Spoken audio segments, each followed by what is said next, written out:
Salut à tous, on est arrivé à Darla, donc c'est ici qu'on va rester principalement pour ce trek en natation. Moi je suis hyper contente d'être là. Il fait beau, il fait pas trop chaud, il y a un petit peu de vent donc c'est vraiment chouette. Donc on va être là pour quelques jours. Donc je vais essayer de vous emmener sur toute cette aventure, vous montrer un petit peu comment ça va se passer, comment se passent les compétitions de natation. Qui moi-même je sais pas forcément tout, je suis pas au courant de tout. Donc ça va être une nouvelle aventure. C'est parti.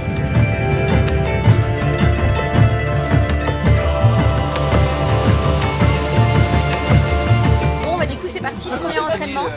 L'île à peu près à 2 km, c'est ça? 2 km, 2 km. Donc on va aller jusqu'à là-bas. Et après, on revient pas, ils vont nous chercher, enfin j'espère. Après, tu reviens nous chercher?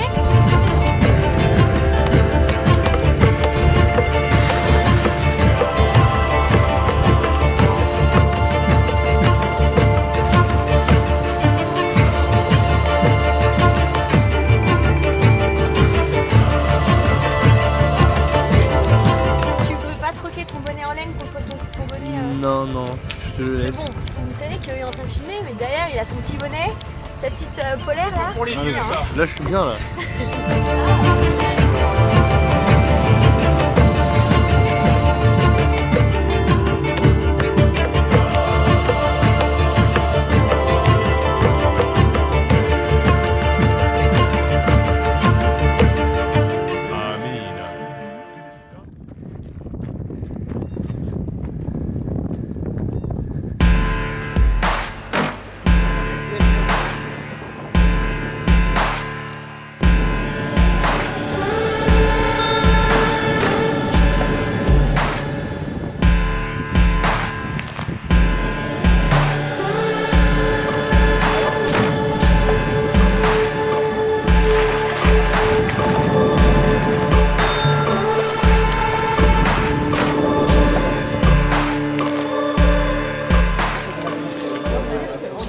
Je vais me faire recaler.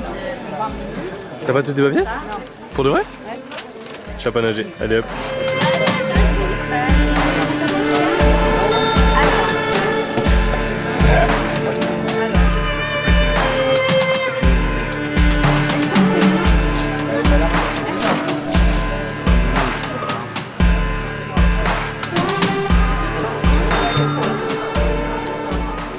Bon, du coup, je me retrouve ici pour vous parler un petit peu des affaires et de ce qui est essentiel pour nager.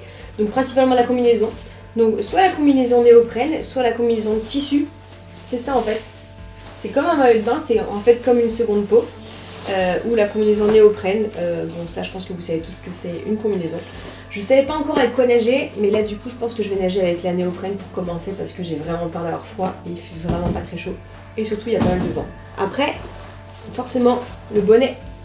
Donc ça, c'est le bonnet de la course. Moi, c'est le numéro 41. Je sais pas encore si en dessous, je mets mon autre bonnet pour pas en fait qu'il parte. Parce que vous savez, quand vous avez des nouveaux bonnets, ça glisse parce qu'ils mettent du talc un peu à l'intérieur et du coup, ça glisse. Mais bon, je vais voir. Les lunettes, surtout hyper important les lunettes. Celles-ci, moi, elles sont parfaites. Je me suis beaucoup entraînée avec, du coup, je suis habituée à les avoir. La petite puce qu'on accroche au niveau de la main.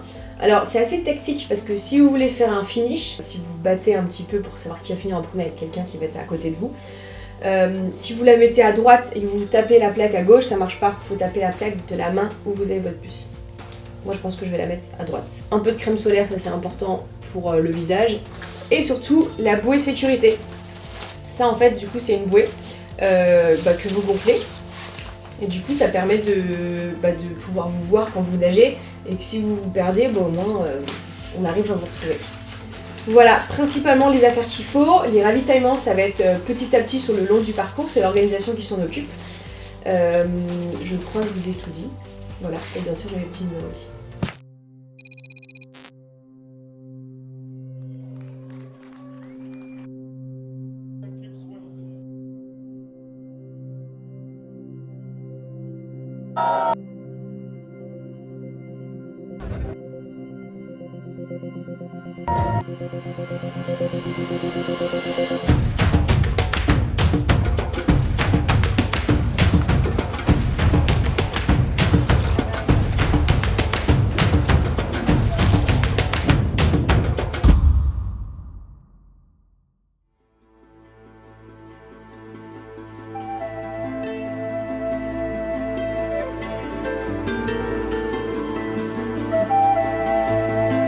Bon ça y est, fin de la première épreuve. C'était long, très long. J'ai les marques ici, j'avais mis du scotch pour pas que ça me brûle avec la combinaison. Je m'attendais pas à avoir un traçage qui soit si éloigné, il y avait des bouées tous les 500 mètres. Et du coup j'étais vachement perdue, j'allais un peu à droite, un peu à gauche, un peu à droite, un peu à gauche. Mais au final j'ai essayé de suivre les gens. Donc ça va, l'eau libre, j'avais complètement oublié que la mer c'était différent qu'un lac ou de la piscine. Si vous faites des compétitions d'eau libre en mer, entraînez-vous en mer, c'est à retenir. Mais super épreuve.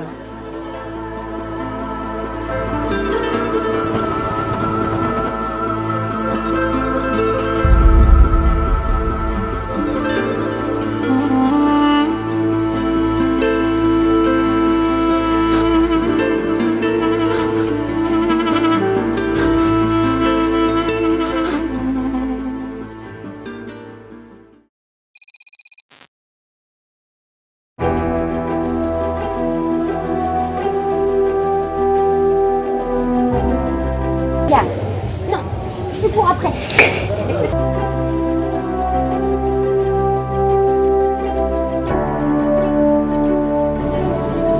Donc ici on peut retrouver la petite puce qui est à mettre, que je mets en général sous ma combinaison. Je faisais n'importe quoi là. Du coup vous pouvez retrouver ici la puce qui détermine le temps. En général je la mets sous la combinaison parce que j'ai peur de la perdre, parce que c'est comme en triathlon, on les met au pied. Mais là au moins je suis sûre de pas la perdre. Là j'ai ma montre pour voir un peu mon temps, mais franchement je vous promets c'est pas forcément un bon signe. Parce que des fois vous regardez, vous faites ah, j'ai fait que ça. Ça m'est pas encore arrivé de faire ah, j'ai fait tout ça. Non, quand même pas. Allez, nous avons ici la super belle ligne droite, je sais pas si vous voyez, mais on va vers la dune blanche là-bas. C'est une bête. Ça ne frappe pas les gens quand même.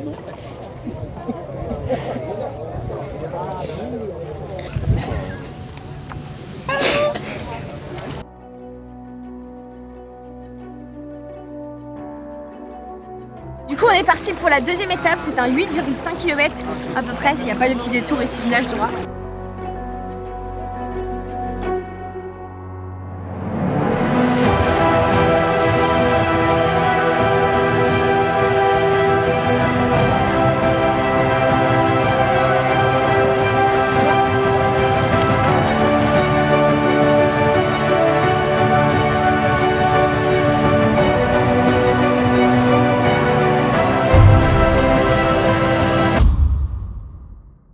Bon ça y est, fin de la deuxième étape, vous avez vu, mon visage a un peu dégonflé quand même, donc vous inquiétez pas si vous nagez en eau libre, votre visage après il dégonfle. Bon c'était une deuxième étape hyper longue avec beaucoup de vent, beaucoup de vagues, beaucoup de courants. En fait on a fait une première ligne droite de 6,5 km et après on bifurquait pendant 2 km et les 2 derniers kilomètres étaient interminables. J'ai mis peut-être 2 ou 3 fois plus de temps que le temps que je mets en piscine. Donc ça c'était vraiment très très long. Ça permet de réfléchir, beaucoup de réfléchir, mais en tout cas moi j'étais vraiment très contente de pouvoir terminer cette étape. Je vous avoue que j'en voyais pas le bout et que c'était vraiment très dur. Mais vraiment très contente de moi, très fière de moi, mais en même temps je me dis que demain les 10 ou les 13 km vont être assez longs. Mais bon, on est là pour ça. En tout cas moi je suis très contente d'avoir pu terminer cette étape. Du coup c'est la fin de cette première vidéo. Sachez que vous aurez un épisode 2 avec moi qui vais filmer. J'étais très contente de pouvoir vous partager ces 2 premières sessions, ces 2 premières étapes qui n'était pas facile. Et du coup, je vous donne rendez-vous dans ma prochaine vidéo pour voir la 3e et la 4e étape. En tout cas, merci Colin d'avoir filmé, d'avoir bravé l'eau, d'avoir été dans l'eau, d'avoir pris froid, d'avoir été sur les bateaux, faire plein de choses pour faire des super beaux plans. Si vous voulez davantage de vidéos avec Colin, n'hésitez pas à le mettre en commentaire. Sur ce, je vous fais de très gros bisous et je vous retrouve très vite dans une prochaine vidéo. Ciao, ciao!